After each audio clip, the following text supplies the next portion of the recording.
അസ്സലാമു അലൈക്കും വറഹ്മത്തുള്ള. പ്രിയപ്പെട്ട രണ്ടാം ക്ലാസ്സിലെ വിദ്യാർത്ഥികളെ, രക്ഷിതാക്കളെ, ഇൻഷാ അള്ളാ ഇന്ന് നമ്മൾ നോക്കാൻ പോകുന്നത് രണ്ടാം ക്ലാസ്സിലെ ഫിഖ്ഹില് ഏതൊക്കെ രൂപത്തിലാണ് ക്വസ്റ്റ്യൻസ് വരിക എന്നുള്ളതാണ്. അഥവാ മോഡലാണ് ട്ടോ നമ്മൾ നോക്കുന്നത്. ഈ ക്വസ്റ്റ്യൻ തന്നെയാണ് വരിക എന്നുള്ളതല്ല. ഇതിലുള്ള ചില ക്വസ്റ്റ്യൻസ് ഒക്കെ ഉണ്ടാവും ഇൻഷാ അള്ളാ. അതുപോലെ ഈ രൂപത്തിലൊക്കെയാണ് ചോദ്യം വരിക എന്ന് മനസ്സിലാക്കിയിട്ട് ഓരോ പാഠഭാഗങ്ങൾ പഠിപ്പിക്കുമ്പോഴും കുട്ടികൾക്ക് വേണ്ട രൂപത്തിൽ എന്താവുക പഠിപ്പിച്ചു കൊടുക്കുക. പൂരിപ്പിക്കാൻ ഈ ഭാഗത്ത് നിന്ന് വരാം, അപ്പൊ അങ്ങനെ പൂരിപ്പിക്കാൻ പഠിച്ചോണ്ടു, ഇത് ചേരുംപടി ചേർക്കാൻ വരും, ആ രൂപത്തിൽ എന്താവുക പഠിപ്പിക്കുക. അപ്പൊ അതിനും വേണ്ടിയിട്ടാണ് മോഡൽ പേപ്പർ നോക്കണം കേട്ടോ. ആദ്യമായിട്ട് നമ്മൾ നോക്കാൻ പോകുന്നത് നമ്മുടെ പുസ്തകത്തിന്റെ ഒക്കെ അവസാനത്തിലുള്ള ശരി അടയാളപ്പെടുത്തുക എന്നുള്ള ഒരു പ്രവർത്തനമാണ്. നിൽക്കാൻ കഴിയുന്നയാൾ ഇരുന്ന് നിസ്കരിക്കുന്നു. ശരിയാണോ? തെറ്റല്ലേ? അങ്ങനെ ചെയ്യാൻ പറ്റുമോ? പറ്റൂല. നിൽക്കാൻ കഴിയുന്നയാൾ അങ്ങനെ തന്നെ നിസ്കരിക്കണം, നിന്ന് തന്നെ നിസ്കരിക്കണം കേട്ടോ. തല മറച്ച് നിസ്കരിക്കുന്നു. ശരിയല്ലേ? അപ്പൊ ഇനി ശരി കേട്ടോ. ധൃതിയിൽ നിസ്കരിക്കുന്നു. അപ്പൊ എന്താണ്? ശരിയാണോ തെറ്റാണോ? തെറ്റാണ്. കിബിലയിലേക്ക് തിരിഞ്ഞു നിസ്കരിക്കുന്നു. ശരിയല്ലേ? ശരിയാണ് കേട്ടോ. നിസ്കരിക്കുന്നയാള് കിബിലയിലേക്ക് തിരിഞ്ഞു നിസ്കരിക്കണം കേട്ടോ. അതുപോലെ കളിയെ കുറിച്ച് ആലോചിച്ച് നിസ്കരിക്കുന്നു. ശരിയോ തെറ്റോ? കളിയെ കുറിച്ച് ആലോചിച്ച് നിസ്കരിക്കാൻ പറ്റുമോ? പറ്റൂല. അപ്പൊ തെറ്റല്ലേ? തെറ്റാണ്. അതുപോലെ തന്നെ ഭക്തിയോടെ നിസ്കരിക്കുന്നു. ശരിയല്ലേ? ശരിയാണ് ട്ടോ. നിസ്കാര ശേഷം ദിക്റുകളും ദുആവും ചൊല്ലുന്നു. ശരിയല്ലേ? നിസ്കാര ശേഷം ദിക്റും ദുആ ഒക്കെ ഉണ്ടാവുമല്ലോ. പള്ളികളിൽ ഉപ്പാന്റെ കൂടൊക്കെ പോണ ആൺകുട്ടികളെ വലിച്ചാൽ മതിയല്ലേ? നിസ്കരിച്ചാൻ പോയാല് ദുആവും ദിക്റൊക്കെ ഉണ്ടാവൂലേ? അപ്പൊ അത് ശരിയാണ് ട്ടോ.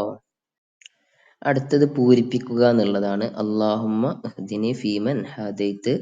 അതുപോലെ അസ്സലാമു അലൈക്കും വറഹ്മത്തുള്ളാഹി വബറകാതുഹു എന്നാണ് സലാം വീട്ടേണ്ടത്. ഒന്നാം സലാം വീട്ടുമ്പോൾ ഏത് ഭാഗത്തേക്കാ തിരിയേണ്ടത്? വലത് ഭാഗത്തേക്കും, രണ്ടാമത്തേതിൽ ഇടത് ഭാഗത്തേക്കും. വല്ലാ ശരീക ലഹു വബിസാലിക ഉമിർതു അതുപോലെ ഫാത്തിഹയുടെ തുടക്കത്തിൽ എന്താ ചൊല്ലുക? ഔദും ബിസ്മിയും എന്നും അവസാനത്തേതിൽ ആമീൻ എന്നും പറയുക എന്നാട്ടോ. അപ്പൊ അതൊക്കെ നല്ലതായിരിക്കും. എന്താവുക?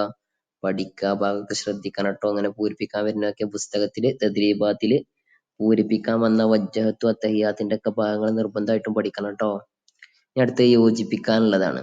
റമദാൻ മാസം നോമ്പ് നോൽക്കൽ. ഇസ്ലാം കാര്യങ്ങളിൽ രണ്ടാമത്തേത് ഏതാണ്? നിസ്കാരം. ഇടത് കൈ മുട്ടുൾപ്പെടെ കഴുകുക. നമ്മൾ വുളൂ ചെയ്യാൻ പഠിച്ച പോലെയല്ലേ? അപ്പൊ നമുക്കറിയില്ലേ? ചെവി രണ്ടും ഒന്നിച്ച് തടവുക. ബുദ്ധിയുടെ വകതിരിവ് നീങ്ങുക. ഇതൊക്കെ നമ്മൾ പഠിച്ചതാണല്ലേ? ഇതുപോലെ പുസ്തകത്തില് പാഠഭാഗങ്ങൾ ഫുള്ള് വായിച്ച് പഠിക്കണം കേട്ടോ. പൂരിപ്പിക്കാനും യോജിപ്പിക്കാനും ഒക്കെ ആ ഭാഗത്തു നിന്നാണ് ഉണ്ടാവുക കേട്ടോ. ഇനി അടുത്ത ക്വസ്റ്റ്യൻ ആണ്. രണ്ടെണ്ണം വീതം എഴുതുക. ചോദിച്ചിരിക്കണം എന്താണ്? തുമഅനീനത്തിന്റെ സ്ഥലങ്ങളിൽ നിന്ന് രണ്ടെണ്ണം എഴുതാനാണ്. ഏതൊക്കെയാണ്? സുജൂദിന്റെ ഇടയിലുള്ള ഇരുത്തം, അതുപോലെ എഴുത്തിദാലൊക്കെ അല്ലേ? ബാക്കിയൊക്കെ ഉണ്ടാക്കും പുസ്തകത്തിൽ നോക്കി പഠിക്കട്ടോ. പിന്നെ വുളൂ മുറിയുന്ന കാര്യങ്ങളിൽ നിന്ന് രണ്ടെണ്ണം എഴുതാൻ. ഏതൊക്കെയാണ്? അന്യ സ്ത്രീ പുരുഷന്മാരുടെ തൊലി തമ്മിൽ ചേരല്, ബുദ്ധിയുടെ വകതിരിവ് നീങ്ങുക ഒക്കെ പഠിച്ചത് ഓർമ്മ ഉണ്ടല്ലോ. അതൊക്കെ പഠിക്കുക. അതുപോലെ ബുദ്ധിയുടെ വകതിരിവ് നീങ്ങുന്ന കാര്യങ്ങൾ പഠിക്കുക, നിസ്കാരങ്ങളുടെ പേരുകൾ പഠിക്കുക, ഇസ്ലാം കാര്യങ്ങൾ പഠിക്കുക, ഈമാൻ കാര്യങ്ങൾ പഠിക്കുക. ഇതൊക്കെയാണ് എന്താവുക? ഇതുപോലെ രണ്ടെണ്ണം എഴുതാൻ വേണ്ടി ചോദിക്കട്ടോ. അടുത്ത ക്വസ്റ്റ്യൻ ആണ് ശരി അടയാളപ്പെടുത്താൻ കേട്ടോ. തബാറക്ത റബ്ബന വതആലൈസ വതആലൈത്ത് വതഹാലൈത്ത. അതിലേതാണ് ശരിച്ചായി ശരി അടയാളപ്പെടുത്തുക. സുജൂദിൽ സുബ്ഹാന റബ്ബിയൽ അഅല വബിഹംദിഹി വബിജംദിഹി വബിഹംദിഹി. അതുപോലെ തുമാനീനത്ത് എന്ന് പറഞ്ഞാൽ അനക്കം, അടങ്ങുക. അനക്കം രണ്ട് കാല്. സ്ത്രീകൾക്ക് സുന്നത്താണ് എന്ത്? ഇഖാമത്ത്, ഇഫാമത്ത്, ഇഖാമത്ത്. ഇതൊക്കെ നമ്മൾ പഠിച്ചതാണല്ലോ അല്ലേ? അത് മനസ്സിലാക്കിയിട്ട് ഏതാണോ ശരി അതിന് ശരി അടയാളപ്പെടുത്തട്ടോ. അടുത്ത നിസ്കാരങ്ങളുടെ രൂപമാണ്. അത് ക്രമപ്പെടുത്താനാണ്.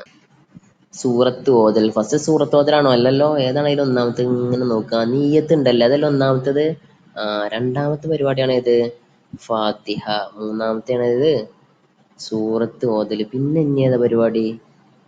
റുക്കൂ, പിന്നെ ഇഅ്തിദാല്, പിന്നെ സുജൂദ്. നമ്മൾ നിസ്കരിക്കണ ആ രൂപം ഇങ്ങനെ ആലോചിച്ചാല് കറക്റ്റ് ക്രമപ്പെടുത്താൻ പറ്റൂട്ടോ നമുക്ക്. അപ്പൊ ആദ്യം നമുക്ക് നിസ്കരിച്ച് ശീലം വേണം. അപ്പൊ നിസ്കരിക്കണം. ഇനിയുള്ള ദിവസങ്ങളെങ്കിലും നിസ്കരിക്കുക. ഇതാണ് സുജൂദ്, ഇതാണ് റുക്കൂഇന്റെ പേരാണ് ഇഅ്തിദാൽ എന്നൊക്കെ മനസ്സിലാക്കുക കേട്ടോ. അടുത്ത ക്വസ്റ്റ്യൻ ആണ് ഉത്തരം എഴുതുക. ഉത്തരം എഴുതാൻ കേട്ടോ. അത്തഹിയാത്ത് ഓതേണ്ടത് എപ്പോഴാണ്? നമ്മൾ പുസ്തകത്തിൽ പഠിച്ചതാണല്ലോ അല്ലേ? അതുപോലെ ഒരു റക്അത്ത് പൂർത്തിയാകും എപ്പോൾ? എപ്പോഴാ ഒരു റക്അത്ത് പൂർത്തിയാകുക? ഒക്കെ പുസ്തകത്തിൽ വന്ന ക്വസ്റ്റ്യൻ ആണ്. സൂറത്ത് ഓതൽ സുന്നത്താണ് എപ്പോൾ? അതൊക്കെ പാഠഭാഗത്തിലുണ്ട് കേട്ടോ. നോക്കി പഠിക്കണം. തുമാനീനത്ത് എന്നാൽ എന്ത്? ഇതൊക്കെ പുസ്തകത്തിൽ വന്നിട്ടുണ്ട്. അപ്പൊ അതൊക്കെ എന്താവുക നോക്കി പഠിക്കുക. ഇനി ആർക്കെങ്കിലും സംശയം ഉണ്ടെങ്കിൽ അപ്പൊ എന്തായിക്കോളി കമന്റ് ഇട്ടോളി കേട്ടോ. ഇൻഷാ അള്ളാ അറിയിക്കണ്ട്. അതുപോലെ ചോദിക്കുന്ന മറ്റൊരു ചോദ്യമാണ് പൂരിപ്പിക്കുക എന്നുള്ളത്. നിസ്കാരം ഏറെ പുണ്യമുള്ള ഡാഷ് എന്താണ്? ഇബാദത്താണ്. സ്ത്രീകൾക്ക് ഇഖാമത്ത് മാത്രമേ എന്തുള്ളൂ? സുന്നത്തുള്ളൂ. അസ്സലാത്തു ഖൈറും മിനന്നൗം. വൃത്തിയുള്ള സ്ഥലത്ത് നിസ്കരിക്കുക. അപ്പൊ ഈ രൂപത്തിലൊക്കെ എന്താവുക, എല്ലാ കാര്യങ്ങളും പഠിക്കുക. അള്ളാഹു സുബ്ഹാനഹു വ തആല അർഹമായ വിജയം നൽകട്ടെ ട്ടോ. എല്ലാ മക്കൾക്കും നല്ല മാർക്ക് നൽകട്ടെ. അസ്സലാമു അലൈക്കും.